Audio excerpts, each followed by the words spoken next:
पिला माने आज आम आ गोटे नुआ लोकगल्प शुणा है आई लोकगल्पटीर ना हूँ जादूकर करामती है। जादूकर किपरि तार जादू विद्या बल से जहाँ चाहूला से ताहा करि पकाउथला है। ताले पिला माने आमे एई लोकगल्पटी को शुणा खूब मन छुआ है। आ तुम मैंने मन देकी शुणव आदि चैनल टी सब्सक्राइब कर नथिबो सब्सक्राइब करदेव आउ वीडियोटी को लाइक करदेव है। ताले पिला माने चलो गपटी को आमे शुणा। गपटीर ना हूँ जादूकर करामती है कि पिला माने। अच्छा हो ठीक अच्छी। कौन से एक गाँव में चारि भाई रोते से माने भारी गरीब। दिनकर कथा चारि भाई विचार कले जे गाँव रे रहिले आउ चली हेबो नाही। पेट पोषिया पाई से माने घर छाड़ी विदेश को बाहरिले। किछि बाट गला परे जड़े बुढ़ा जादूकर से मानंकु भेटिला। जादूकर मुंड बाल और दाढ़ी पाची धब फर देखा जाउथाए। से चारि भाई को पचारिला तुमे सबू कुआड़े जाउछ। बड़ भाई कहिला बाबा आम्भे माने भारी गरीब। पेट पोषिबा पाई आम्भे माने घर छाड़ी विदेश जाउछु। विदेश रे काले किछि काम मिल जाई पारे। जादूकर कहिला मो भी तो विदेश जाउछि मते सांगरे नियो। सभा सान भाई कहिला बाबा एत बड़ आनंदर कथा तमे आम सांगरे गले गपसप होई समय बीतीजिवो। तापरे 5 जन जाक आग को बढ़िले। बहु दूर गला परे पहाड़टीए पड़िला। पहाड़ उपरू छोटिया झरणाटीए आग को कुळुकुळु होई बही जाउथाए। सेतेबेले समस्ते थकी जाई थांती। सेमाने समस्ते झरणा पाखरे बसी सांगरे आनिथिबा रुटी गुड़िक भाग बांटी करी खाइले। कथा प्रसंगरे सभा बड़ भाई जादूगर को कहिला बुझिलो बाबा ए जो झरणाटी बहुची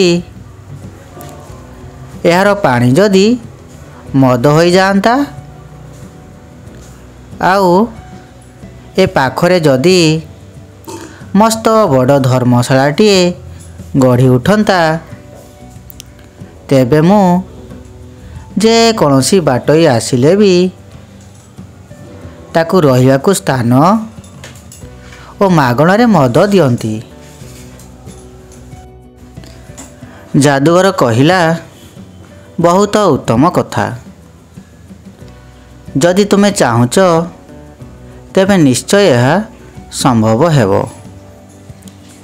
से संगे संगे झरणा आड़ को मुह करी ता बाड़ीटी को बुलेई देला। देखु देखु पहाड़ उपरे अति सुंदर धर्मशालाटीए गढ़ी उठिला। झरणार पानी तक मदरे परिणत होईगला।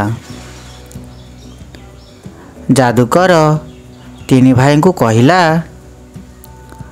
बड़ भाईर कपाळ खोलीगला। चलो एथर आम्भे माने ताकू छाड़ी आगको बढ़िबा। चारिहे आगको बढ़िले। किछि दूर गला परे मस्त बड़ पड़ियाटीए पड़िला। ता मध्यरे मस्त बड़ धड़ा रंगर ପଥର ଚଟାଣ ଦୁଇଟି ଥିଲା। ଏ ସ୍ଥାନଟି ଦ୍ୱିତୀୟ ଭାଇର ମନକୁ ବେଶ ପାଇଲା। ସେ ବୁଢ଼ା ଯାଦୁଗରକୁ କହିଲା, ବୁଝିଲ ବାବା, ଯଦି ଏ ଧଳା ରଙ୍ଗର ଚଟାଣ ଦୁଇଟି ବଳଦ ଦୁଇଟି ହୋଇଯାଆନ୍ତେ ଓ ପଡ଼ିଆଟି ଗହମ କ୍ଷେତରେ ପରିଣତ ହୋଇଯାଆନ୍ତା, ତେବେ ମୁଁ ଆନନ୍ଦରେ ରୁହନ୍ତି। କୌଣସି ଭିକାରୀ ମୋ ପାଖକୁ ଆସିଲେ ମୁଁ ତାଙ୍କୁ ଖାଲି ହାତରେ ଫେରାନ୍ତି ନାହିଁ। ଯାଦୁକର ସଙ୍ଗେ ସଙ୍ଗେ ତା ବାଡ଼ିଟିକୁ ଘୁରାଇ କହିଲା, ତୁମ ଇଚ୍ଛା ପୂରଣ ହେଉ। ଦେଖୁ ଦେଖୁ ପଥର ଚଟାଣ ଦୁଇଟି ବଳଦରେ ପରିଣତ ହୋଇଗଲେ ଓ ପଡ଼ିଆଟିରେ ଗହମ ଗଛ ଗୁଡ଼ିକ ପୂରିଯାଇ ପବନରେ ଲହଡ଼ି ଖେଳିଲା।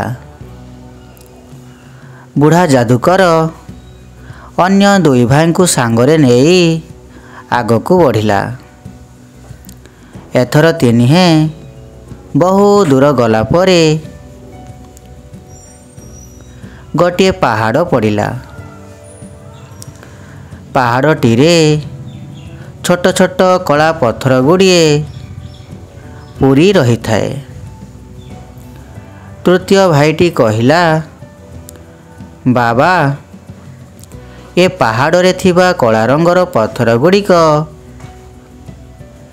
ମେଣ୍ଢା ଦଳ ଚରିଲା ଭଳି ଦେଖାଯାଉଛନ୍ତି।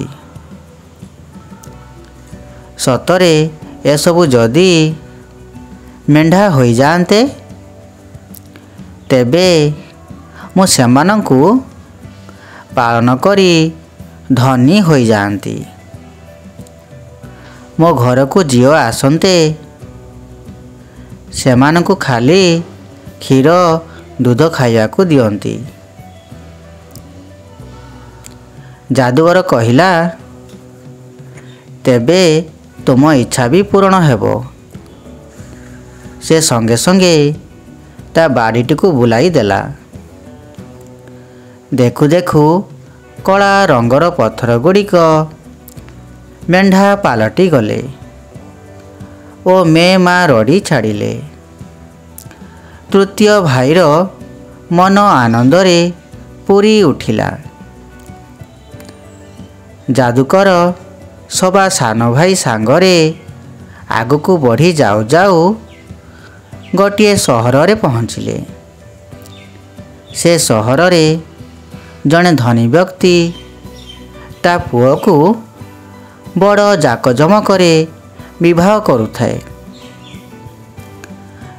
ଧନୀ ବ୍ୟକ୍ତିର ଘରକୁ ଯିଏ ବଧୂ ହୋଇ ଆସିବା କଥା, ସେ ଝିଅଟି ଦେଖିବାକୁ ଭାରି ସୁନ୍ଦରୀ ଓ ଗୁଣବତୀ। ଝିଅଟିକୁ ଦେଖି ସାନ ଭାଇର ଭାରି ଇଚ୍ଛା ହେଲା, କିପରି ସେ ତାକୁ ବିବାହ କରନ୍ତା। ଯାଦୁକର ସାନ ଭାଇର ମନ କଥା ଜାଣିପାରିଲା। ସେ ସଙ୍ଗେ ସଙ୍ଗେ ସେହି ଝିଅର ପିତାକୁ କହିଲା, ବୁଝିଲ ସମ୍ବନ୍ଧୀ, ତୁମ ଝିଅ ପାଇଁ ଏ ଜ୍ୱାଇଁଟି ଉପଯୁକ୍ତ ହେଲା ନାହିଁ। ବରଂ ମୋ ସାଙ୍ଗରେ ଆସିଥିବା ପିଲାଟି ସହିତ ଏହାକୁ ବିବାହ ଦେଲେ ଭଲ ହେବ। ଝିଅଟି ସୁଖରେ ରହିବ। ଯାଦୁକରର କଥା ଶୁଣି ଝିଅର ପିତା ଓ ବରର ପିତା ରାଗି ଉଠିଲେ। ଯାଦୁକର ଝିଅର ପିତାକୁ କହିଲା, ଦେଖ, ଗୋଟିଏ କାମ କରିବା। ମୁଁ ଏବଂ ବରର ପିତା ଗୋଟିଏ ଗୋଟିଏ ଅଙ୍ଗୁର ମଞ୍ଜି ମାଟିରେ ପୋତିବୁ। ଯାହାର ମଞ୍ଜିଟି ଅତି ଶୀଘ୍ର ଗଜା ହୋଇ ତହିଁରେ ପତ୍ର, ଫୁଲ ଓ ଫଳ ଧରିବ, ତା ପୁଅ ହିଁ ଝିଅଟିକୁ ବିବାହ କରିବ। ଏ ସର୍ତ୍ତରେ ଝିଅର ପିତା ରାଜି ହେଲେ। ଦୁହେଁ ଗୋଟିଏ ଗୋଟିଏ ଅଙ୍ଗୁର ମଞ୍ଜି ନେଇ ମାଟିରେ ପୋତିଲେ। ବର ପିତା ପୋତିଥିବା ମଞ୍ଜି ମୋଟେ ଗଜା ଉଠିଲା ନାହିଁ। କିନ୍ତୁ ଯାଦୁକର ଯେଉଁ ମଞ୍ଜି ଲଗାଇଥିଲା ତହିଁରୁ ସଙ୍ଗେ ସଙ୍ଗେ ଗଛ ଉଠି ଅଙ୍ଗୁର ଫଳ ଫଳିଲା। ଏସବୁ ଦେଖି ସମସ୍ତେ ଆଶ୍ଚର୍ଯ୍ୟ ହୋଇଗଲେ। ଏଥର ସାନ ଭାଇ ସହିତ ସେ ଝିଅଟିର ବିବାହ ବଡ଼ ଜାକଜମକରେ ପାଳିତ ହେଲା। ବିବାହ କାର୍ଯ୍ୟ ଶେଷ କରି ଯାଦୁକର ସାନ ପୁଅକୁ କହିଲା, ପୁଅ, ଏଥର ସୁଖରେ ପରିବାର ଚଳାଇ ରହ। ମୋ କାମ ସରିଲା, ମୁଁ ଯାଉଛି। ଯାଦୁକର ଚାଲିଗଲା। ଏହିଭଳି ଭାବେ କିଛି ବର୍ଷ ବିତିଗଲା। ଚାରି ଭାଇ ନିଜ ନିଜ କାମରେ ବ୍ୟସ୍ତ ରହିଲେ।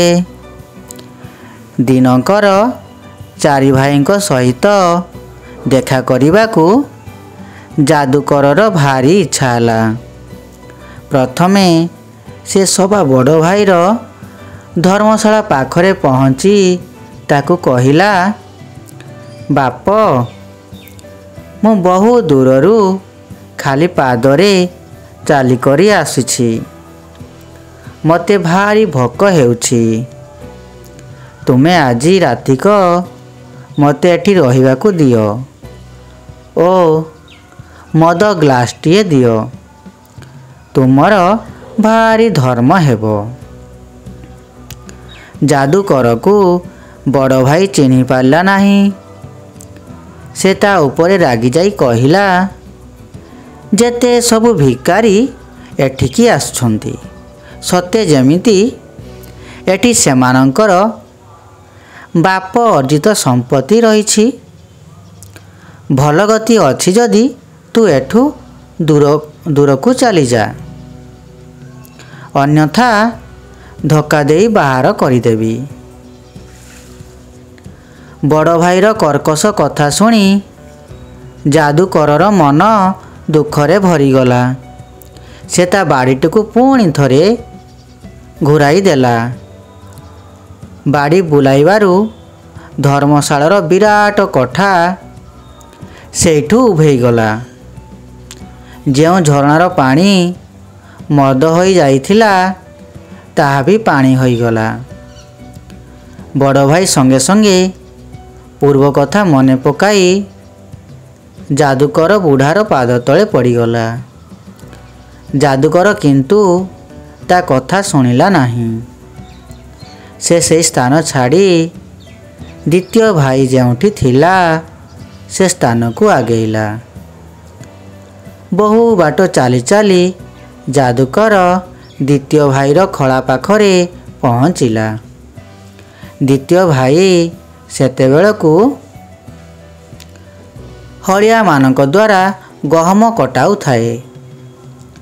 ଯାଦୁକର ତାକୁ କହିଲା, ବାପ, ବହୁ ବାଟ ଚାଲିକରି ଆସିଛି, ମୋତେ ଖଣ୍ଡିଏ ଖାଇବାକୁ ଦିଅ। ଦ୍ୱିତୀୟ ଭାଇ ରାଗି ଉଠିଲା। ସେ କହିଲା, ଭିକାରୀ, ପଳା ଏଠୁ। ଅକର୍ମା ଗୁଡ଼ିକ ମାଗି ମାଗି ଏ ପୃଥିବୀଟାକୁ ଖାଇଯିବେ। ଦ୍ୱିତୀୟ ଭାଇର କଥା ଶୁଣି ଯାଦୁକରର ଆଖି ଗୁଡ଼ିକ ରାଗରେ ନିଆଁ ହୋଇଗଲା। ସେ ପୁଣି ତାର ବାଡ଼ିଟିକୁ ଯେମିତି ଘୁରାଇ ଦେଇଛି, ସଙ୍ଗେ ସଙ୍ଗେ ଖଳାରୁ ଗହମତକ ଖାଲି ହୋଇଗଲା। ଦ୍ୱିତୀୟ ଭାଇଟି ଦେଖିଲା ତା ବଳଦ ଗୁଡ଼ିକ ବି ପଥର ରୂପ ଧାରଣ କଲେଣି। ସେ ସଙ୍ଗେ ସଙ୍ଗେ ବୁଢ଼ା ଯାଦୁକରର ପାଦ ତଳେ ପଡ଼ି କ୍ଷମା ମାଗିଲା। ଯାଦୁକର କିନ୍ତୁ ସେ ସ୍ଥାନରେ ଆଉ ମୁହୂର୍ତ୍ତ ବି ନ ରହି ତୃତୀୟ ଭାଇ ଯେଉଁ ପାହାଡ଼ ପଟେ ରହୁଥିଲା ସେଠି ପହଞ୍ଚିଲା। ତୃତୀୟ ଭାଇଟି ସେତେବେଳେ ତା ମେଣ୍ଢା ଗୁଡ଼ିକର ଯତ୍ନ ନେଉଥାଏ। ଯାଦୁକର କହିଲା, ବାପ, ମୋତେ ଭାରି ଭୋକ। 2 ଦିନ ହେଲା ମୁଁ କିଛି ଖାଇ ନାହିଁ, ମୋତେ କିଛି ଖାଇବାକୁ ଦିଅ। ତୃତୀୟ ଭାଇ ଯାଦୁକରକୁ କିଛି ସମୟ ଅନାଇ କହିଲା, ଯା ପଳା, ଏଠି କିଛି ମିଳିବ ନାହିଁ। ସେ ସଙ୍ଗେ ସଙ୍ଗେ ତାର ଗୋଟିଏ ଚାକରକୁ ଯାଦୁକରକୁ ଧକ୍କା ଦେଇ ତଡ଼ିଦେବା ପାଇଁ ଆଦେଶ ଦେଲା। ତୃତୀୟ ଭାଇର ବ୍ୟବହାରରେ ଅସନ୍ତୁଷ୍ଟ ହୋଇ ଯାଦୁକର ତା ବାଡ଼ିଟିକୁ ବୁଲାଇ ଦେଲା। ଦେଖୁ ଦେଖୁ ଏତେ ବଡ଼ ମେଣ୍ଢାପଲଟି ଛୋଟ ଛୋଟ ପଥରରେ ପରିଣତ ହୋଇଗଲା। ତୃତୀୟ ଭାଇର ଗର୍ବ ଖର୍ବ ହେଲା। ସେ ଯାଦୁକରକୁ ଚିହ୍ନିପାରି ତା ପାଦ ତଳେ ପଡ଼ିଗଲା।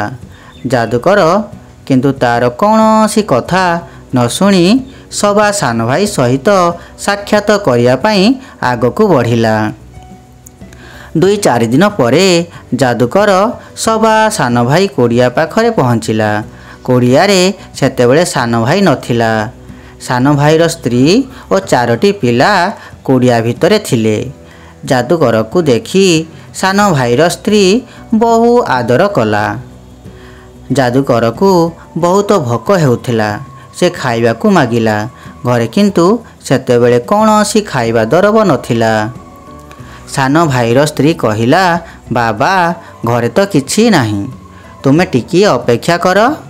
ତୁମ ପୁଅ ବଜାରକୁ ଯାଇଛନ୍ତି, ସେ ଫେରିଲା ବେଳେ ନିଶ୍ଚୟ କିଛି ଖାଇବା ଦରବ ଆଣିଥିବେ। ଯାଦୁକର ଅପେକ୍ଷା କଲା। କିଛି ସମୟ ପରେ ସାନ ଭାଇ ହାତରେ ସାମାନ୍ୟ ଗହମ ପୁଡ଼ିଆଟିଏ ଆଣି ପହଞ୍ଚିଲା। କୁଡ଼ିଆ ଭିତରେ ଯାଦୁକରକୁ ଦେଖି ସେ ବହୁତ ଖୁସି ହେଲା। ସେ ତାଙ୍କ ପାଦ ତଳେ ପଡ଼ି ମୁଣ୍ଡିଆ ମାରି ଅତି ଶୀଘ୍ର ରନ୍ଧା ଆରମ୍ଭ କରିବା ପାଇଁ ସ୍ତ୍ରୀକୁ କହିଲା। ସାନ ଭାଇର ସ୍ତ୍ରୀ ସେ ଗହମରେ କ୍ଷୀରି ତିଆରି କରି ଯାଦୁକରକୁ ପରସିଲା। ଆଶ୍ଚର୍ଯ୍ୟର କଥା, ହାଣ୍ଡିରୁ ଯେତେ କ୍ଷୀରି ଯାଦୁକର ଥାଳିରେ ଢାଳିଲେ ବି ହାଣ୍ଡିରୁ ତାହା ସରିଲା ନାହିଁ।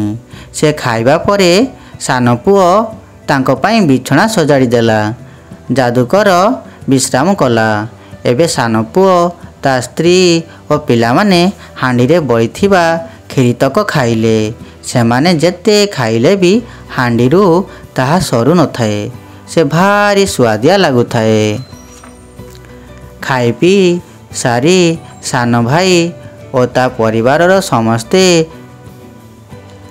ଯାଦୁକର ଶୋଇଥିବା ଘରକୁ ଆସି ଦେଖିଲେ ଯେ ଯାଦୁକର ନାହିଁ, ଅନ୍ତର୍ଦ୍ଧାନ ହୋଇଯାଇଛି।